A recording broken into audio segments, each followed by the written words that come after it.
У селищі провели мітинг пам'яті Героїв Небесної Сотні. Гуманітарну допомогу на схід країни відправили зі Ставищенського району. Свою роботу в селищі розпочав відокремлений підрозділ учасників бойових дій та учасників АТО. В неділю 22 лютого в Тетіїві провели благодійний ярмарок «Проводи зими. Зустріч весни з надією на перемогу». Тетіївщина в траурі. В зоні проведення АТО під Маріуполем загинув тетіївчанин Леонід Сухацький, танкіст. Готовність техніки до роботи за надзвичайних ситуацій перевіряли в Ставищенському ремонтно-транспортному підприємстві. Звітно-виборчу конференцію Ставищенської районної організації ВФСТ «Колос» провели в сесійній залі адмінбудинку. Рубрика «Цей день в календарі».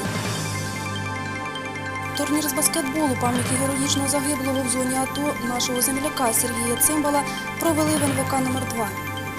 В період з 17 по 22 лютого боксери Ставищенської дитячо-юнацької спортивної школи ФСТ «Колос» взяли участь в представницьких змаганнях і вкотре повернулися додому з перемогами.